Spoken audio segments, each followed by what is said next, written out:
How you doing there? Welcome back to Babylon Talmud. Today we're studying Daf Kufches, Daf 108 of Masechta BavaMetzia. Friends,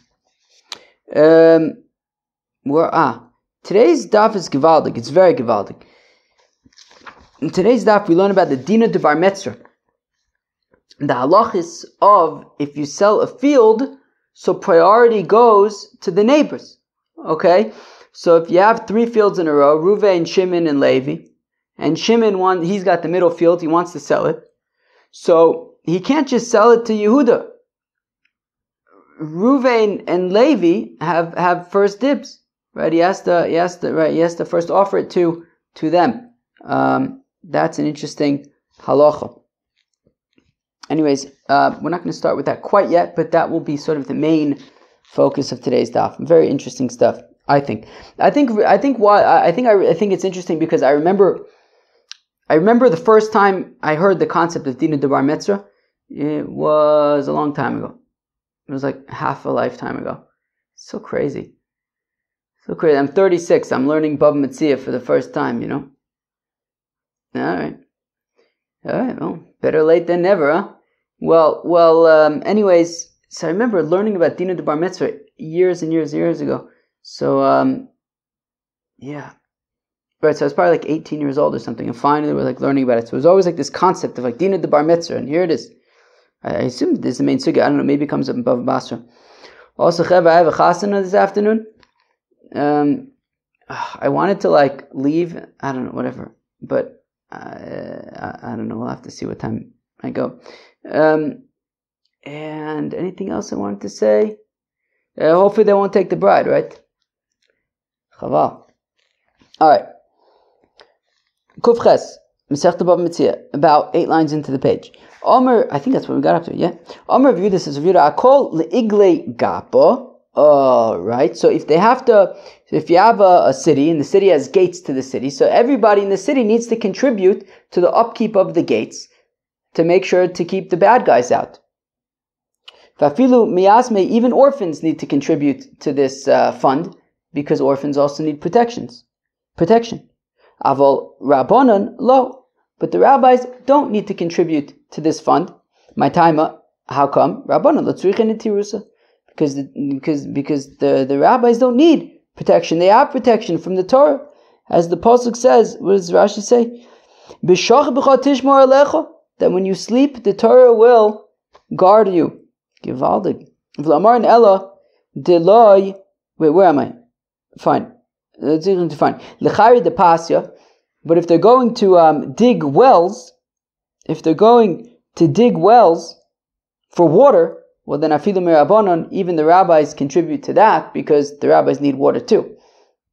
V'lamar and Ella. And that's only if they're raising money to like pay a construction company to do it. But if the people of the city themselves are going to be doing the work, well then the rabbis don't contribute sort of in sweat. Because the rabbis don't contribute in sweat. Well, they contribute in being rabbis, but they don't go out and get their hands dirty and dig wells. Okay. Rav Yehuda says, Rav Yehuda, Lecharia denara, it's considered like not proper coverage or something. Rav Yehuda says, Rav Yehuda, Lecharia denara tatoi misai Eloi. Eloi lo misai tatoi. V'chilufa b'maya demitra. Ho. Givaldig. Alright. So these are 2 scenarios. Scenario number 1 is you have this like, I don't know, let's say river? Yeah, let's say a river. Let's say you have like maybe a stream. Maybe a stream is better. Let's say you have a stream, okay? And you have people upstream and you have people downstream. But no matter if you're upstream or downstream, you rely on this stream for irrigating your fields. What happens if the stream, gets blocked up? There's a bunch of chveisnis, sediment, and stuff piles up, and it's hindering the flow of the water through the stream. So, if this hindrance is upstream, well then everybody gets their hands dirty, everybody gets in there to clear out the obstruction because it affects everybody. It affects the people upstream and it affects the people downstream because if it's being blocked upstream, and then nobody's getting water. However, if it's blocked downstream, well then the people upstream don't really care, because it's not affecting them, so it's just affecting the people downstream. Okay, so that's scenario number one. Scenario number two is a drainage system. So let's say you have like, I don't know, I'm imagining like you have a city at the top of the hill and you have a city at the bottom of the hill. So they need a drainage system for when it rains, so that the water will drain from the town at the top of the hill down the mountain, and then also the people at the bottom of the mountain also need to deal with the fact that water is going to be coming from the top of the mountain down, and they have to worry about like runoff and that stuff. So they have to figure out like kind of ways to channel the water so that it doesn't ruin their town below. So in this scenario, it's fakir. The people at the top of the hill are going to want to help the people at the bottom of the hill, but the people at the bottom of the hill are not going to want to help the people at the top of the hill. So meaning, if like this, okay, so they have this like kind of, I don't know if you call it sewage, like, water management kind of thing, right? Drainage.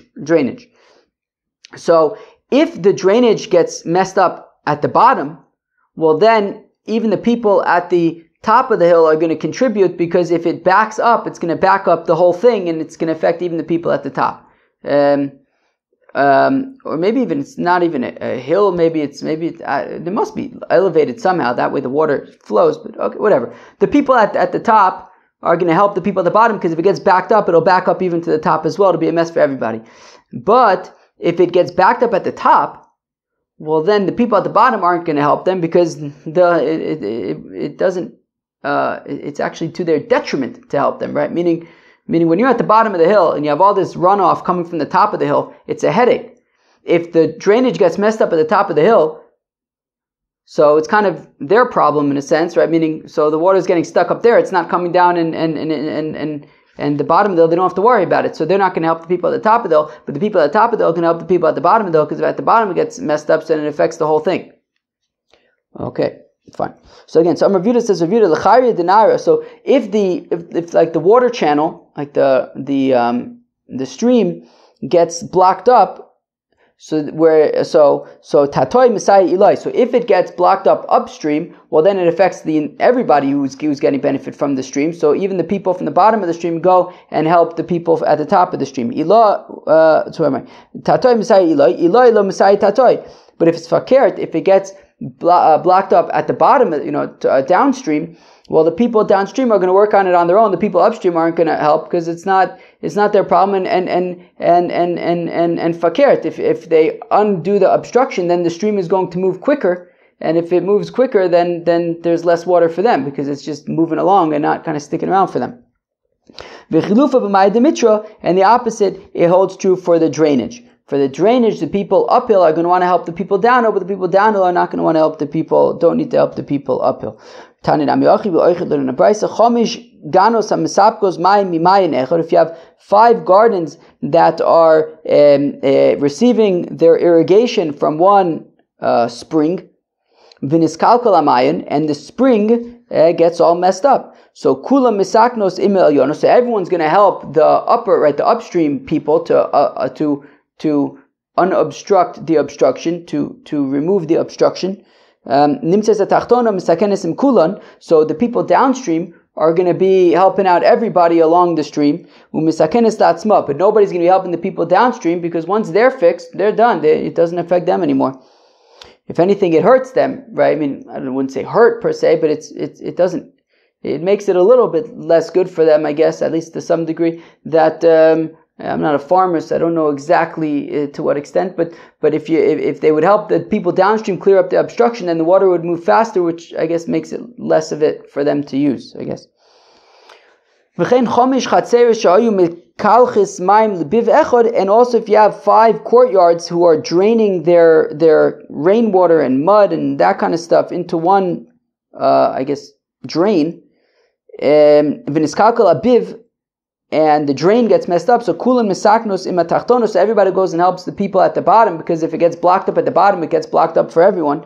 Whereas nimtzeis yona misakenes im kulan, so the one at the top is going to be fixing with everybody, umisakna la'atzma, yet nobody's going to be fixing together with the people at the top, because help, unclogging their drain just means that more of it is going to hit them, which isn't necessarily good for them.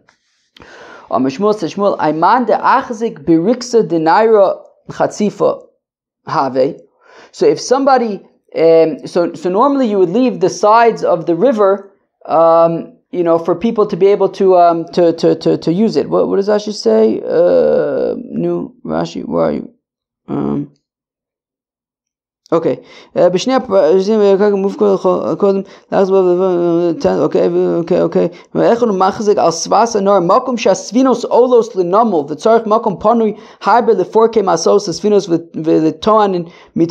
Meaning, so the water, so the area right next to the river was like you kind of needed it to be public for people to be able to for boats to be able to dock there and bring on and off their schayra.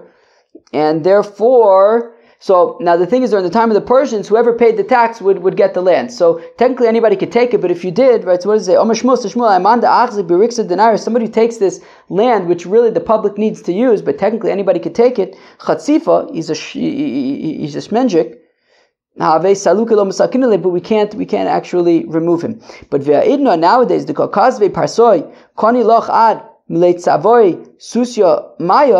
now that the Persians said that when you take ownership of property, you take it all the way up into the water, until a horse would be able to get up to its neck in water. Well, then that means that, so then what they would do is, if you would take ownership of land near the river, so what you would do is, during the time of the Persians, is they would, that would be their land, all the way up into the river even, but they would put up a fence, a certain distance from the river, with enough room for people to be able to, for the boats to be able to load and unload and stuff.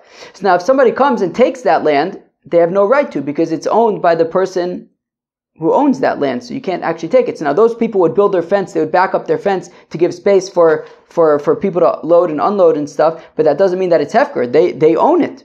And therefore, if somebody comes and takes that land, well, it's not theirs to take. It's not public property. It's private property that was left alone.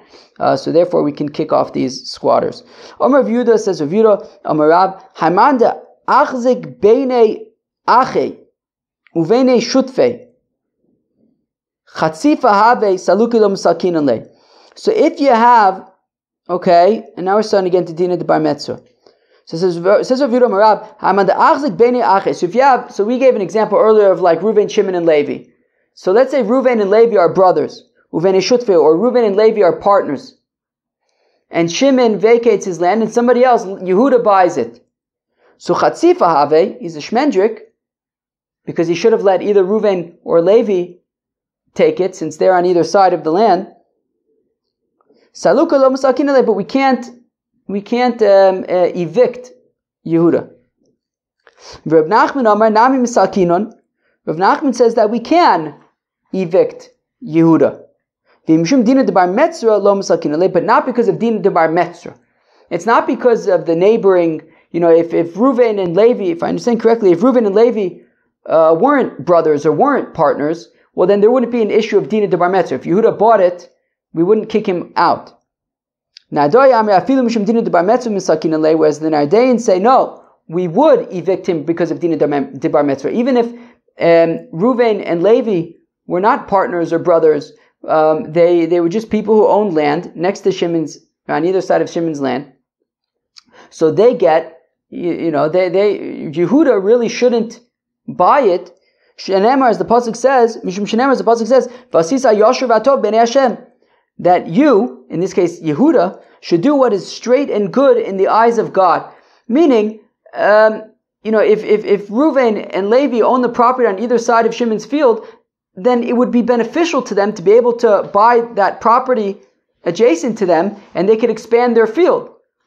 So if Yehuda just comes, and we're going to talk about where Dina de BavaMetzia applies, where it doesn't apply, but let's say, all things equal, Yehuda really should leave that land alone and buy different land, because it would it would be in Reuven and Levi's benefit to be able to buy that field since it abuts their fields. So therefore, because of Asisa Yoshev Atov B'nei Hashem, Yehuda really should not buy that field and should allow either Reuven or Levi or both to purchase it. Also, Imlich Bey. Okay, so what if Yehuda comes to Reuven and he says, Amar le izil izbun v'amar le zil zvon. Yehuda says to Reuven, hey, look, Reuven, Shimon's selling his field. I'm thinking to buy it. Do I have your blessing? And Reuven says, yeah, go for it. You could buy it. So tzarich lemikna minei olo. So does Yehuda need Reuven to make a kinyan, to do a kinyan suda, to make it official? So does Reuven need to sort of make a kinyan to make it official that yes, right? Does Reuven need to make this kinyan to make it official that he's saying that I give my blessing to Yehuda to be able to buy this field, and there's no issue of dina de bar mitzvah? So Ravina Amar lo tzarich lemikna minei. So Ravina says no kinyan is necessary. Nardoi Amar, whereas the Nardaeans say tzarich lemikna minei. No, Reuven would need to make a kinyan.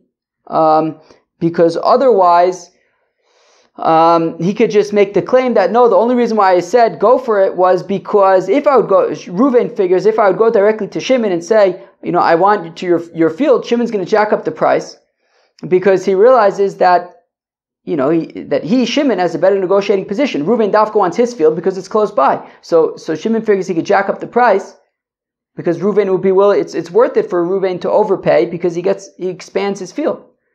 So Reuven could argue that I only told Shimon to go for it, so that I only told Yehuda to go for it, so that Yehuda would say that he's interested and get sort of a better price than if I would say I was interested, but I really always intended that once sort of that lower price was established, I was going to buy it. So therefore, says Nardai that if Reuven is serious that he says that Yehuda can go ahead and buy it, then they need to make a kinyan ve'ilchasa.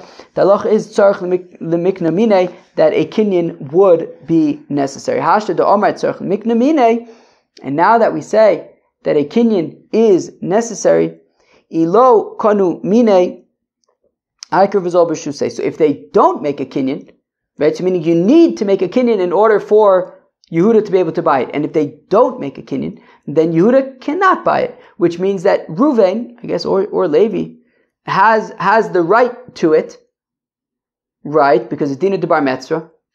And therefore, if the price, so let's say Yehuda then goes and he buys it. He didn't have the right to buy it because Reuven has the right to buy it. And let's say it goes up in value, and now Reuven wants to buy it from Yehuda, right? Because Yehuda paid Shimon for it. So now Reuven says, wait, Yehuda, I'm the neighbor, I get the field, so he has to pay Yehuda what he paid, and then he gets it. What if the price went up? Can Yehuda demand the new higher price more than he paid for it? No, he can't, because since they didn't make a kinyan, Reuven has the right to it, and therefore it's considered his, and therefore it's his field that went up in value. Sure, he has to pay back Yehuda what he paid. But in terms of profit and loss, that is Reuven's, because he's the neighbor, he has the right. Zovan b'meya v'shavi masin. Now what if Shimon sold the field to Yehuda for 100, but really it's worth 200? So now Reuven, they didn't make a kinyan, so now Reuven wants to now buy it from Yehuda. He says, look, I'm the neighbor, I have the right to it. Alright, you paid 100, I'll pay you 100. So the question is, if it's really worth 200, but Shimon sold it to Reuven, to Yehuda for 100, so what does Reuven pay Yehuda for it? Okay, so Zavan b'meya, if Yehuda bought it for 100, v'shavi masim, but it's really worth 200, chazina, we take a look. Alma komuzilo mizabin. If Shimon would have sold this field to anybody for 100, not specifically Yehuda, but whoever would have bought it, Shimon would have sold it to him for 100. So Yoav lemeya, so Reuven gives Yehuda 100. V'shakale, and then he could take the and then it's Reuven's. V'ilo, but if Shimon specifically sold it to Yehuda for 100 because he's a good friend or whatever it is, but no, to everybody else, he would have sold it what it's worth, which is 200. So then lo yoiv le mosin v'shakole. So then Reuven, meaning, so if the point is that Shimon wanted to give Yehuda a better deal, Shimon says to Yehuda, look, Yehuda, this field is worth 200. I'm going to do you a favor. I'm going to sell it to you for 100. And then when you sell it, you'll make a profit. Well, if that's the case, for whatever reason, Shimon wanted to give Yehuda a really good deal on it. Well, then Shimon wanted to give Yehuda a really good deal on it. So then Reuven, when he buys it back from Yehuda, I don't know, Shimon sold it to Yehuda. Now Reuven, who's buying it back from Yehuda, needs to respect the deal that Shimon gave Yehuda, and Reuven would have to buy it for 200, even though Yehuda bought it for 100. Alright. Where am I? Zovin b'mosin v'shavya meya. Now what if it's fakir? What if Yehuda paid, he mamish overpaid for it? What if Yehuda paid 200 zuz for it, but really it was only worth 100? So now, Reuven is like, oh man, like you totally overpaid for it. I would never have paid 200 for that. It's worth 100. I would never have paid more than 100. You really expect me not to pay you 200 because you overpaid? So Zovin b'mosin, if Yehuda paid 200 for it, v'shavya meya, but really it's worth 100. So Sover Mino, Motzi Armele, so we figured that maybe Reuven could say to Yehuda, the takuni shidaitich lo la'avusi. I sent you to fix me, not to mess me up. Meaning, Kilu, you went and bought this field for 200. Now I have to pay you 200. So Armele Makshisha B'Rav of Chizda, Rav Ashi, Hachi Amin Aydoi Mishum Rav Nachman Eino Noah lekakos. Look, there's no Noah when it comes to kakos, right? The halachos of Noah that we learned to Perek Hazov 1,000,000 years ago don't apply to property. There's no such thing as overpaying for property, and therefore Reuven would need to respect that and pay 200 zuz. Zavin le griva de ara b'mitzah nichse chazinan iidesi iziborisi zabine v'ilo iarume kamarim. You hear this? This is an interesting one. So Shimon owns property, and it's surrounded on all four sides by other properties. So therefore, let's just keep our names somewhat the same, even though they're probably not the simplest names, but I guess Shimon is selling to Yehuda, okay? So Shimon has this field. It's surrounded on all four sides by other fields, whoever they are. We're not going to give them names. So Shimon has this field. It's surrounded on all four sides by other fields. Now here's the thing. Shimon wants to sell to Yehuda. But the problem is, what about Dina de BavaMetzia? He needs to give first option to the people to the fields surrounding his. But he doesn't want it. He wants to give it to Yehuda. So what he does is, he sells to Yehuda a little patch of land in the middle of his field. Shimon's got this field. He needs to sell it to his neighbors, but what he could do, the question is, can he do it or can't he do it? But here's the concern. This is what we're concerned, that maybe this is the shtick that Shimon's doing. So we're concerned that what Shimon is doing is that he's taking a little patch in the middle of his land and he's selling that to Yehuda. Well, now Yehuda all of a sudden is a landowner. So now what's left to be sold? He already sold this little patch in the middle of the land, of the field, to Yehuda. What's left to be sold? All the rest of Shimon's land, which is surrounding the patch that Yehuda just bought. So now Yehuda was allowed to buy that patch because it's in the middle of Shimon's field, which means what's surrounding Yehuda's patch? Shimon's field.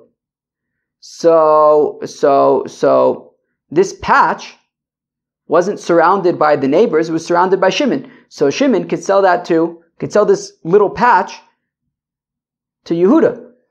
Now once Yehuda owns this patch, all the surrounding fields are surrounded on the one hand by all the surrounding fields, right, the original surrounding fields, but also it's surrounding this patch. So this patch is also now another player here. So we have the four players around the field, but we have an additional player now, Yehuda, who owns this patch, which is touching all the remaining field. Does that make sense? I'm like trying to explain this as best as I can.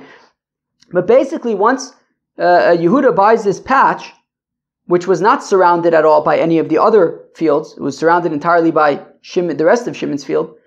So now once Yehuda owns his patch, he's also one of the neighbors regarding the rest of Shimon's field that he wants to sell.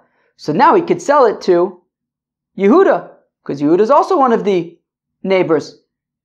So therefore, Zavin le griva da'ar BavaMetzia nechase, if Shimon sells to Yehuda a patch of land in the middle of his field, so then chazinon. Okay, so we have to take a look. Easy borisi zabine zabine. Look, if there was something unique about this patch, it was better than the rest of it. It was worse than the rest of it. There was something unique about this specific patch. Okay, fine. So we could say that the sale is a valid sale. Ve'ilo, but if it's literally just an artificially created patch, then Iarume Kamarim, we assume that Shimon is just being sneaky. He's artificially trying to create a field within a field just so that Yehuda can kind of establish facts on the ground that he's also a neighbor by buying this patch, which isn't surrounded at all by the other fields. And now once he's one of the neighbors, he could buy the rest of the field. So then we don't allow that, because that would just be a way of trying to trick the system. Weiter. Matana leizba mishum dina de BavaMetzia. If Shimon gives the field as a gift to Yehuda, well then there's no issue of dina de BavaMetzia. He can give a gift to whoever he wants. He's not prevented from giving a gift because there's other people, he has neighbors. Amar Meimer says, Meimer ikasav le'achrayis izba mishum dina de BavaMetzia. But if Shimon writes achrayis to Yehuda for the field, that if like a creditor comes and takes the field away, then he'll give him a different field. Well, then that's not how gifts usually work. Gifts you don't usually give with achrayis. So therefore, we would assume that it's a sale, and that would not be allowed. If Shimon sold everything he owns, he sold to Yehuda, including this field, but also everything that he owns. There's no issue of dina de BavaMetzia because it just kind of comes together with everything else, and it's just part of the package. If Shimon sells it back to the person who he originally bought it from, well then there's no issue of dina de BavaMetzia. He's just selling it back to the person who owned it before. Zovin me akum v'zovin la'akum. If a person purchases the field from an akum or sells it to an akum, leis b'mishum dina de BavaMetzia, there's no issue of dina de BavaMetzia. Zovin me akum. If Yehuda buys it from an akum, there's no issue of dina de BavaMetzia de omerle, because he says to the neighbors, Ari avriche lach mi mitzvah. Right? What's the issue with dina de BavaMetzia? V'asisa yasher v'atov b'nei Hashem. Do what's fine and good in the eyes of God. Well, Levi makes a claim to the neighbors, I did what's good in the eyes of God. I got rid of a lion from your midst. You should be thanking me. That's definitely v'asisa yasher v'atov b'nei Hashem. Zavin le akum, if Shimon sells the field to an akum vaday lav bar v'asisa yasher v'atovu. So the requirement for dina, the isser of dina de BavaMetzia, the requirement to uphold the dina de BavaMetzia is on the buyer to do vasisa yasher v'atov, right? That Yehuda shouldn't buy the field from Shimon if there are neighbors, because that's not right. The neighbors really want it, so Shimon shouldn't buy it. Now that is not on Shimon, because Shimon could just say to the neighbors, "Look, I don't have to sell it at all," and you wouldn't get it either. Right, so vasisa yasher v'atov is not on Shimon; it's on the buyer. So if the buyer is an akum, so vasisa yasher v'atov doesn't apply to them. So there's no issue of dina de BavaMetzia. The vadelav bar vasisa yasher v'atov who shamusi vadim shamtinon lei. However, that's not the end of the story. We don't let Shimon just sell the field to an akum and pretend like nothing happened. Mishamtinon lei, we excommunicate Shimon ad mekabel alei kol onse de osile machmase, until Shimon accepts upon himself that he responsibility for if this akum is a rowdy fella and he starts causing damage to the neighboring fields. Shimon needs to accept responsibility for that. But it's not an issue of dina de BavaMetzia, but Shimon would have to accept responsibility for any issues that arise out of this sale to the akum. Mashkanta leizba mishum dina de BavaMetzia. If Yehuda had lent money to Shimon, and then Shimon gave the field to Yehuda as a mashkanta, like we learned about in, I believe it was Ezu Neshech. And then at some point, Yehuda says, you know what? I actually want to buy this field. That's fine. The neighbors can't do anything about it. The Amr of Ashi, because Rav Ashi said, that the elders of Matam Chasya said to me, my mashkanto, what does the word mashkanto mean? Dishchuna gabe, that it is dwelling with him. Manaf Kamina, what does it mean that it's dwelling with him?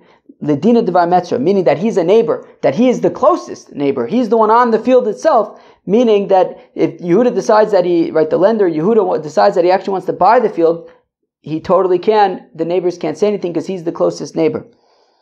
Limkor berachok v'ligo bekaruv. What if Yehuda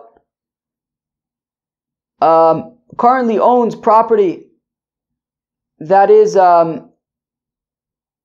if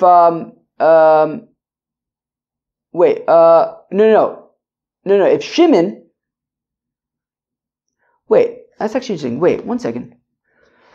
So this is actually interesting. So it's that Vasisa Yoshev Tov doesn't actually, interesting. Up until now we've been saying that Vasisa Yoshev Tov applies to Yehuda, the buyer. But interestingly, if Shimon owns this field and he wants to sell this field quickly, why does he want to sell the field quickly?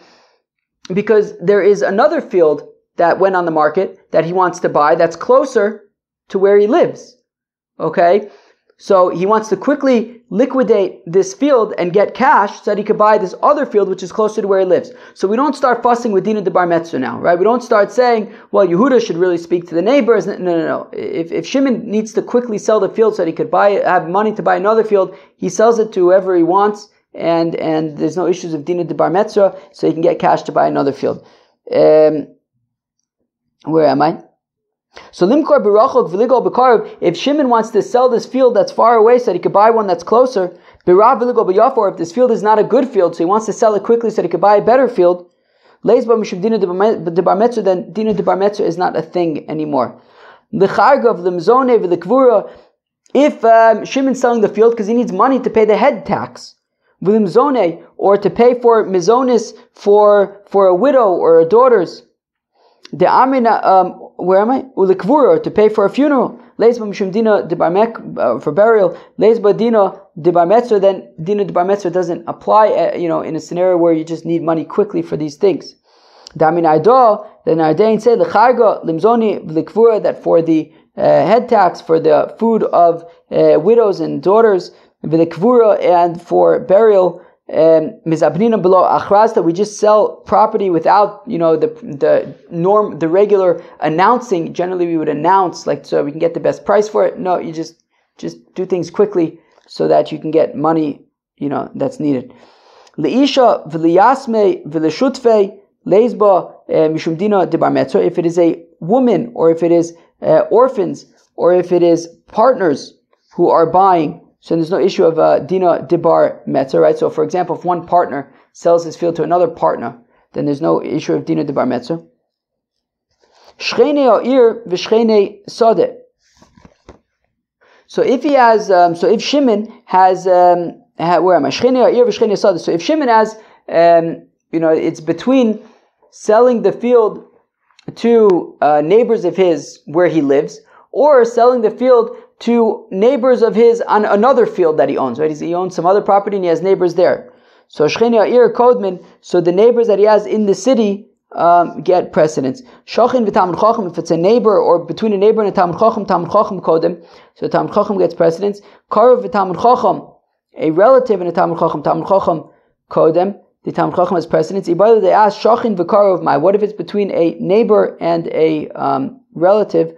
So Tashma, come in here. Tov shachin karov me'ach rachok. A close neighbor is better than a distant brother. Hanizuze tave v'hanizuze takule. Interesting. What if Yehuda is going to pay with better coins than the neighbors will? Leizba mishum dina de BavaMetzia, then dina de BavaMetzia is not an issue, because we don't force Shimon to accept inferior coins just to do a favor for the neighbors. Meaning, if all things equal, so sell it to the neighbors. But if the coins that he's going to receive from Yehuda are better, so then dina de BavaMetzia is not an issue. Hani tsari v'ani shari. if the neighbor's coins are, tied up in a bundle, are bundled together, but Yehuda's coins are not tied up, which is better because in the bundle, then he has to undo the bundle to count it, and then there's like, maybe you lost some, and this and that. So it's just easier to deal with Yehuda's non-bundled coins, so there's no issue. Right? There's no issue of Dina de BavaMetzia. Omar, Ezo va'achach va'aisi zuze. What if the neighbor says, okay, wait, I really want to buy your field, but I need to just like go and work and make some money in order to buy it. Lo natrinan le, we don't need to wait for the neighbor to go find the job to pay for the field. But if the neighbor says, wait, let me just run and grab, go to the bank and get some money, well then chazinan, we figure, if he's a wealthy person, who we can assume is going to actually get money and pay for it, so we wait for him. But if we don't assume that he's capable of actually coming up with this money, so then we don't wait for him. If Shimon owns the property, but Levi owns a house on it. Mare ara ma'akev amare bate. So if Levi wants to sell his house to somebody else, Shimon can say, wait, I want to buy that house. Mare bate lo ma'akev amare da'ara. But if Shimon wants to sell the property to Yehuda, Levi can't say, wait, I want that property, because he only owns the house, and the house is not considered like I believe that the house belongs, I think, to Shimon, and eventually would go back to Shimon, I think. It's on his property. Maridikle, where am I? Ara dechad v'dikle dechad. If Shimon owns the land and Levi bought the trees, I think the point is that he buys them for a certain amount of time, I think. So if Levi wants to sell the palm trees to Yehuda, Shimon could say, wait, I want them. But if Shimon wants to sell his land to Yehuda, Levi can't say, wait, I want the land. If the neighbor wants the land in order to plant on it, but Yehuda wants the land in order to live on it, Yishuv Odif, it's better to give somebody a place to live. And therefore there would not be an issue of Dina de BavaMetzia in that case. What if there was a physical barrier between the neighbor's fields and Shimon's fields, right? Like a rock jutting out, or a bunch of palm trees that were blocking. So, meaning it isn't a continuous field. So we see, well, if the neighbor would be able to manage to get at least like one row into Shimon's field, well then Dina de BavaMetzia would apply. But if mamish, the separation between the fields is absolute, such that the neighbor can't get he wouldn't be able to get a continual row into Shimon's field, well then it's considered separate, and there's no issue of Dina de BavaMetzia. Anidalid b'nei matzroni dekodim chad minayu v'zovin zabini zabina. If you have 4 neighbors surrounding a property, and one of them goes and buys the property, okay, he bought it. V'ikulu also b'adei, if they all come together, palgula b'kranzil, well then you basically divide it up into 4 triangles, and each person gets a triangle. That was Daf Kuf Ches of BavaMetzia. The main sugya today was this Dina de BavaMetzia, which is just an interesting thing, that if you have a property to sell, so the first dibs goes to the neighbors, and it seems like if you really need to honor this, and if you don't honor this, then it sounds like the sale can go back and go to the neighbors. Very, very interesting piece.